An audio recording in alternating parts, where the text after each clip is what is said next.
All right, thank you for joining us. Just like physical health, mental health is equally an important part of human wellness. Mental health includes our emotional, psychological, and social well-being. It affects how we think, feel, and act.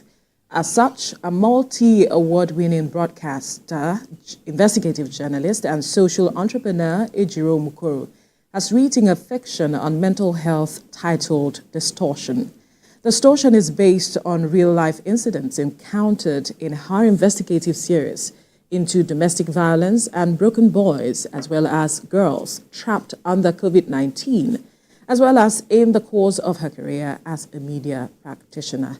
She joins us in the studio to talk about this. Author, journalist, and policy advocate, Ejiro Umukoro in all her beauty. Right. Regardless. Thank you. Herself. Ladies. Ba, ba, boom. All the way. The Baba Boom had to come aboard, right? No, trust Vero. Vero, you take Ladies, that. also looking Baba Boomish. You're representing. It's such a pleasure to be here with you, ladies. Same Thank you here, so much. same here. Now let's talk distortion. Okay. I recall, looking through this book. I remember you sent it to me that time to just look through and just understand some of the things. It was so gripping. Right. That's the word I'd like to use, because you get soaked into it, because it's like you're watching what you're reading as it is. It was so vivid. That's the word. Talk to us why you felt it was important to put this in writing as an experience. I think the Nigerian person needs a voice. The level of oppression, of denial of access to stuff from economic, social, political resources. If you see how it plays on us as human beings, it affects us mentally, whether we like it or not. Absolutely. And then during the height of the COVID-19, it became very prevalent to talk about this, because at that period, what happened is when you stifle people in a place, the worst of mankind tend to rear their ugly heads. So what happened? I began to notice a pattern. It was that pattern that I noticed that was a distorted form of human behavior and approaches to things that made me begin to document the stories. That was where I captured stories of where you see fathers. A father would molest, rape his girls between the age of 16 and 13 for 7 years following the death of their mother in eastern Nigeria, and they thought that was normal. Then I also had the issue of the Osu caste system. Yes. That one was the most disturbing for me, because I had to travel all the way to Port Novo to get the story. About a lady who, because of social norms and societal traditions, is being described as a subhuman within our own ethnic tribe. We say racism is horrible, but let's face the reality. What we practice sometimes in Nigeria in terms of is tribalism, ethnicity. And this thing permeates in a manner that it reduces somebody's worth, your own value. And the moment you're not valued, you find yourself like you're not significant. It mentally affects you. It diminishes your strength, your sense of identity as well. And so I felt, no, it's good to talk about this, because there's a law as of 1956 that banned the Osu caste system in eastern Nigeria. Why are we still practicing it? How dare you say somebody is subhuman, below you? You feel you're more important than the other person. You call yourself a Diala. Another person, same as you are, you say is an Osu. Pejoratively speaking, you reduce them to nothing. And then you look around us too. You see hardworking people not getting rewarded for hard work. You see how we see Yahoo Mothers Association. Right. And that's distortion right there. It's not normal. It's not sweet tolerated at all. And you see young girls coming out to say that Yahoo boys are the real men. Because they can afford to spend. So the definition of real men is how much have you got? That's a distortion, rather than what's the value of this man? Is he a man in the terms of character? Can he take care of a home? Can he manage the woman he has? Can he be a father? How does he run a home properly? We're not saying you can earn your money, but how are you earning it? Which is what inspired me to do the investigation that I talked about, where I had to interview Yahoo boys. And they told me that in reality, ritual does not give them money. If you Google ritual does not give them money by Ejiro Umukoro, it's right there. I met with these guys after they mutilated 5 girls within the university, and I had to go and trace their burial grounds. to find out where were these girls buried, where were their bodies laid. And so I created a data visualization map of where they were located. It's a very detailed story. It even goes into the scamming strategies they use, how they scam people, and how they target. The only African countries they target of their women is in South Africa. They never target any other person. But outside that, they go to Europe, Asia, and all the other countries or continents to actually see who they can lure through their scams. All of these are various forms of distortion. Absolutely. Right. There are even much more, that this book captures, Distortion captures, talking about baby-making factory, Yes. widowhood, harmful widowhood, Practices. and the list is endless. But in terms of where do we go from here, the traction, the action, call for action, and I'm sure your book also, spotlights, what's the solution, really? I'm so happy to just announce that the Ministry of Education, Delta State government, actually has approved this book. Right. Congratulations. Thank you. As a literature for study for students in secondary schools. Was that part of the results you were after, when bringing up all these problems out? It was in a way, because I did an investigative work into the aggressive recruitment of female students in secondary schools. It came about when a 14-year-old girl, right, was raped by 10 to 14 boys in the act of initiation. This occurred in by Delta. cultists. Okay. It's not just in Delta I found this out, because I now went outside Delta State and went to other parts of Nigeria, and the story is the same.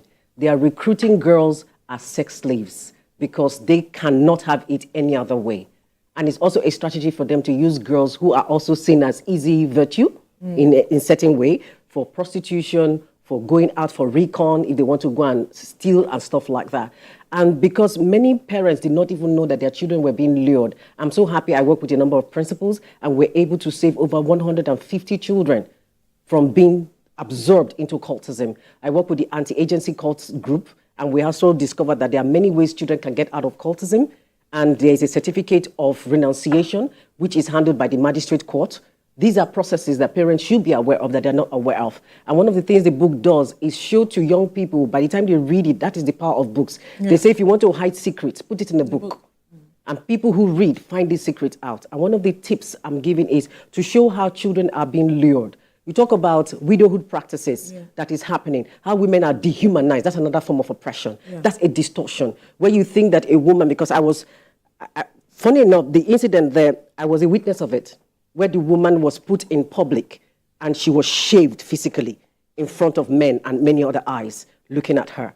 And then we now have the issue of where you have a situation where, talk about how the inhumanity of surrogacy, the inhumanity of IVF that should have been an option, people demean it because a society tells you that you're not man or woman enough if you don't have children. C-section, exactly. Some women die because that was supposed to be an option, but their families are thinking, no, a real man is supposed to give birth. And that's a distortion, because if between life and death, if medicine can help, please why not embrace it, use it, and save the life of a mother.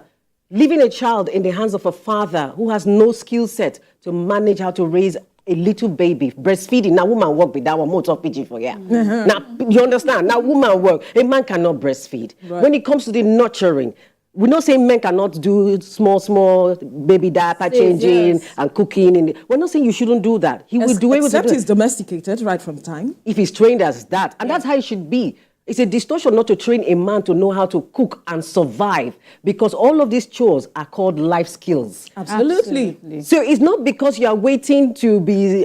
We distorted that training for our young boys. We are raising girls, we're not raising boys. And this is part of the conversation. We need to balance the raising of our children equally. Or else, if we face too much on the girls and leave the boys behind, we're going to raise a generation of boys who will not know how to manage women, and women who will be wondering, I don't need men anymore in my life. Hence, what we see today play out. Now, this is a compendium of journalistic work, as it is. That's where I'm headed now, the role of journalism in, amplifying all of this distortion. How far have we come as a country, and what more should we be doing? We have a fantastic education framework, policy framework. Do you know that it's not being implemented in Nigeria? We have a policy book on education. Many people who are teachers do not even read what that policy is. principals, administrators, they don't even understand the framework of that policy. We're one of the best in the world, but implementation has been the problem. And that's why, in a way, I need to commend the Delta State government for approving this book. Because it's their way of showing, one, our young children how journalism can be, how communication development, because it's a form of development communication, where you can raise a society of more equipped children to understand that these are the crises, these are the issues, this is how you can also be part of the solution. So a generation of young journalists can just emerge from this, because we need them. Very soon, all of us go soon waka komot. So who will take over? Real life. These are absolutely, and these are real life experiences that these children can relate to. Exactly. Yes, And they're the books educated, already- enlightened, and those are the issues that journalism does for the society. Absolutely. And I'm hoping that other state governments, schools will also adopt into it and say, look, we need to make Distortion one of our literature books across Nigeria so they can use it. Beyond the announcement, are the books already available for the students? Senior secondary, you say? Yes. Senior secondary school students. It's available for them. State. Oh, okay. Yes. And talking about the challenges you faced writing these books, bringing out your thoughts again to life. Tell us how, spectacular they were, or how they stood out, really, or how you were able to brave those odds to make this book a reality. During COVID-19, I traveled over 54, more or less, like countries, virtually speaking. Virtually. Yes. Do you know what it means to sit on virtual conversation back then in COVID-19? It was novel for us. We sat down 5-6 hours, sometimes. Follow it in 54 levels. That's what I did. I was getting from Sweden, I was getting from Australia, I was getting from Europe, other parts of Europe, that is Russia, Germany, and all of that. And the data is clearly that women are undergoing so much. From that data I gathered, the more I wrote, I did not know when my emotional bulwark was broken through. And then I began to have more like a mental breakdown, emotionally speaking as well, which is why I captured the main character here, Abu, on how if you're exposed too much to too much oppression and negativity, you will mentally crack. You may not even see it happening. It will come, it will hit you. And then during the COVID-19, I'm a pro-children, pro-children's voices, pro-children's rights. 8 children who we were able to save from the hands of their oppressors, those who were molesting and raping them. We took them to shelters. And the shelter said, no, we will not take these children. Why? Because they were, you never know, they are asymptomatic for the moment. But how do we know that you're not carriers who will now hand over this to the other children in the center? That collapsed me totally. That was when I realized that NAPTIP has its work cut out for them. There were not enough shelters in Nigeria. As at that time too, we did not even have one helpline. And this is a call to government. We need helplines, a national helpline that can serve everybody, where people can report. I remember a lady speaking on the phone with us. We were going to get her out of the house, and she couldn't speak because her oppressor, who happens to be her husband, had just finished hitting her. If you see this side, when we finally got her, here was gone. We managed to get her out, but before we could get her out, we saw how many times she had to drop the call and kept hiding. Do you know how it means? There was no way out. And then we had she alone with the man trying to finish her. And she was only calling through this phone, and nobody could trace her. But with Helpline, you can easily track where they are located and get help and all of those kind of support. So there's a lot of work cut out. The judiciary has to do a lot of work. And then these orphanage homes that are turning into trafficking centers, because that's what they are becoming now. We need our various ministries of education in charge of these aspects, right? Women affairs and all of that, to begin to really look at these orphanage homes. There's a lot going on. These children are often trafficked, and they are also used for other kinds of prostitution and baby selling too. Quickly, because our time is up, what's next for Ejiro Umukoro as it is? We have Distortion. What should we expect next? Part 2 is coming out soon. Right. So people are just going to wait for that to happen. Any heads up on She doesn't want to give what your attention will be? People who read this and it cracked, you will not see what's coming for part 2. It's going to be extraordinary. So for me, it's just going to be doing more of what I do and being out there. Where can they get this book? Quickly. Okay, they can call us on our number, and that's 0803 5926 901. That's 0803 5926 901. Or you just follow us on our social media. Right. Lady Ejiro Umukoro. Absolutely. Lady E. Light for emphasis. Umukoro. Bravo. for emphasis, Lady E. Ejiro Umukoro. Fantastic. Anyway, thank you so much for gracing our set you with your so presence. much. And, it was quite an educating conversation we had just now, enlightening, I must say, as well. Thank you once again, author, journalist, policy advocate, Ejiro Umukoro, for your time. Thank you so much, ladies. And you look absolutely beautiful. Thank you, TVC, for taking care of our women. All right, up next is